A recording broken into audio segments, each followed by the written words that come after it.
Good morning. Happy Monday. Welcome to week 4 of our official virtual learning once we got past the packets and all of that. This is week 4. We have been doing found art object for the first 3 weeks of this virtual learning journey. And today we're going to move into a little bit something different, but we are still going to incorporate a lot of found object art. So this is kind of like a middle ground assignment between found object art and more of like a photography focus, which I'm super excited about. So this is going to be virtual learning portraits, and you are going to be making these. I'm going to go through the slides for this week to go through exactly what we need to be doing, what you should be doing for task 1 and task 2. There are 2 tasks this week, just 2. You do need to turn in both of them, okay? The first task is just brainstorming, okay? So you're not actually taking a picture of anything to turn anything in. You are turning something in, but you're not taking a picture of it to turn it in, okay? Brainstorming. Task 2 is actually putting everything together in your final picture, okay? We're gonna move into those slides right now. All right, here we go. Virtual learning portraits, inspired by the work of photographer Greg Segal. Task 1, we're calling intro and ideation. So ideation is another word, we're using it in this context as another word for brainstorming. So we've done brainstorming before in class. Sometimes that's brainstorming, sometimes it's a rough draft. This is the idea phase, okay? So we're gonna go through Greg Segal's work that we're getting inspiration for this project from. Now remember, getting inspiration doesn't mean that we're taking his work and we have to do it exactly how he did it. Just like last week where I showed you the Noah Scalen's huge laundry art sculptures, we are not doing that. We're doing our version of it that's based on his work, okay? So meet artist Greg Segal. He studied photography and film at the California Institute of the Arts and dramatic writing, which means like writing for like plays and TV, at New York University, and education at the University of Southern California. So he's got a lot of degrees. He approaches his work with the sensibility of a sociologist. A sociologist studies culture and behavior, using the medium to explore culture, our identity, memory, behavior, roles, beliefs, and values. His photography utilizes stark contrast and juxtaposition to engage viewers and provoke reflection. He draws on his background in writing and film to make pictures that are single frame dramas with a sense of something that has or is about to happen. So he tries to make his photographs almost seem like they have more to them, like the way a play does or a movie does, that sort of thing. Okay, Segal's photography has been recognized by a bunch of important places: American Photography, Communication Arts, PDN, investigative reporters and editors. If you are in any way interested in photography, you should look into these. It's pretty cool. His portraiture and photo essays have been featured in Time, Newsweek, The Independent, Le Monde, Stern, Fortune, National Geographic, Adventure, and Wired, among others. So that's pretty cool. He's been published a lot. Okay, so again, these are pieces that we are using as inspiration. So he did a series of photos showing what kids around the world eat over the course of 1 week. Okay, so we're going to take a look at some of these photos. I want you to just literally look at these as inspiration because we are not focusing on only food for ours, right? So you can see that right here. While Segal focused on food in his photos, you will focus on items that have been most important to you during virtual learning. Okay, so not just food. If food is one of those things, awesome. Put food in your project. That's really cool. But we're going to focus on other things that have been really important to you during virtual learning. Okay, so we're going to go through a few more examples. These were from all around the world, and he was showing what these kids ate over the course of a week. I think this is really cool how some of them are laid out too. Notice that it's like the person is laying down on the ground with all of these things around them. Pay attention to that because that is also what we are going to be doing. So he put his subject on the ground with everything around them, and then he stood above them. The same way you stood above your palette, you stood above your laundry art creation, and you took the picture from up above it. That's what we're going to do here too. Except this time, you will be in the picture. So you might have to get someone else to help you take the picture. Let's look at a few more examples. What kids from around the world ate over the course of a week. I especially like this one on the left because this one is more showing what ours are going to end up looking like. So this is some food, but also some belongings that are probably important to this kid. That's cool. Okay. Directions for task number 1. You are going to brainstorm the ideas you will use by filling out the ideation slide. Okay? Attached to task 1 are 2 slides. It's this slideshow that we're going through right now, and then a separate one that says ideation slide. This is what you will turn in. That is what you need to turn in.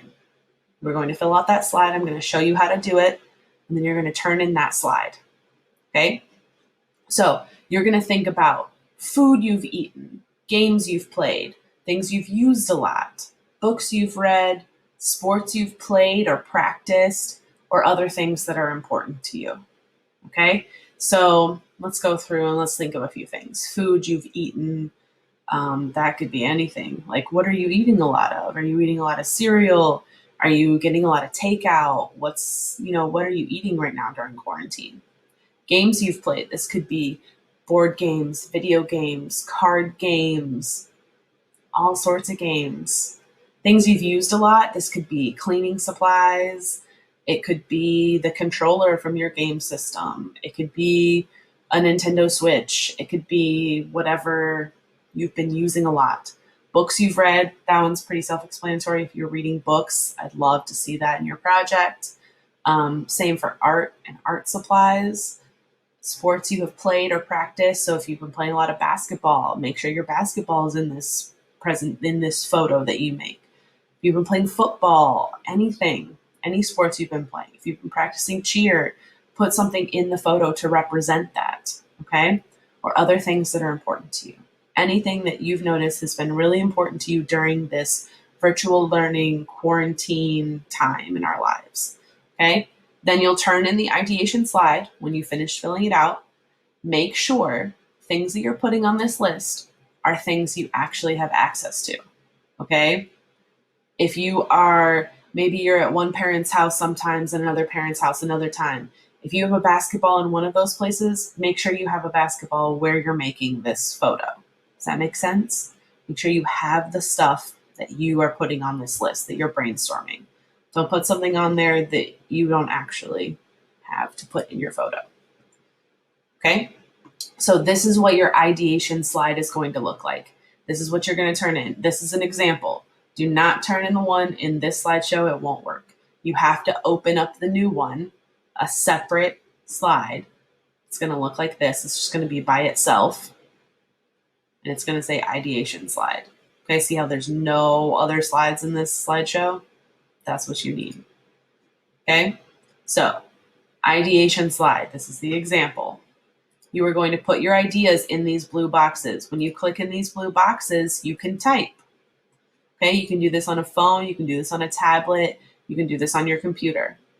Okay, however you need to do it, you can do it. You will need to type in these boxes. So I put some prompts in here to help you think of things. I want to see at least 5 things in each box. Okay, so what have you been using to pass the time? Board games, video games, cards, books, art. Okay, so what I would do for mine, I've been playing Monopoly Deal. I have been playing on my Nintendo Switch lights. I have been using art supplies to make art. I've been reading books. I could do. And I've been playing board games. So once I go to actually put these into my photo, into my piece, I'm going to pick out the specific books that I've read, the specific board games that I've played, the art supplies that I've used, that sort of thing. Okay, food. I have been getting some takeout. So I'd probably put like maybe some takeout containers that I have. Something like that. I've been eating cereal. Oh, let me spell things right while I type them in. I've been eating pizza. I've been eating a lot of blueberries. What else? Food. Ice cream. Love ice cream. Okay. What about some other things we've used a lot? Cleaning supplies. I've been using cleaning spray.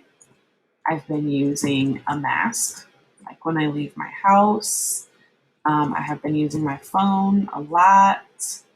Um, See, I couldn't put my computer in this because my computer's a desktop. I don't have my laptop with me, so I wouldn't be able to use that. What else could I do?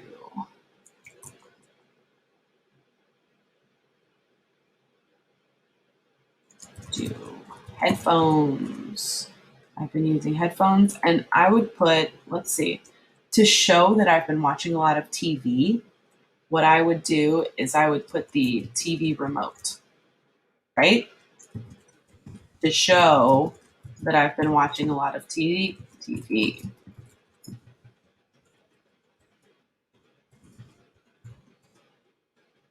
Okay? So that is task one. You're going to fill out this slide with your 5 in each spot at least. You can do more, okay? But try and find 5 for each box. Okay? Then you're going to turn in this slide. Okay, in Google Classroom, you'll open up the slide. Remember, it's the one that says Ideation slide. This is what you turn in. You open that up, you type in this blue box, and then you'll have a turn in function. It doesn't show on my screen, but up here in the right-hand corner where I'm waving the mouse, that is where it'll say turn. Okay, here's the secret clue to prove to me that you watched the video. If you hear this part and you hear the secret clue, private message me in Google Classroom or Instagram, the phrase pink elephant. All right, task 2, let's get started. So we went through task 1, which was finding all of your items, brainstorming what you were going to use. So now we're moving on to task 2, which is putting it all together. Our ideas, the objects, picture, making it into one final beautiful picture. So your directions: collect at least 15 items, okay? The 15 from your list. That's why we made the list. It's way easier. But if you think of some between the time you made the list and now when you're putting it all together, you can add stuff to it. That's fine. Find a spot in your home that will work well for your photo shoot. You probably want to choose a large floor space in your home, okay? You don't want to lay on the floor or the floor is boring, because like my floor is really boring. You all saw it in my last video. It's like this like beige carpet, boring. So you might want to lay down a blanket or a sheet to make it more interesting, or if you just don't want your stuff on the floor or yourself on the floor, ask someone to help you decide how you'll take the final photo. So the person who made this, like they use tables, chairs, camera stands, the help of someone else in their house.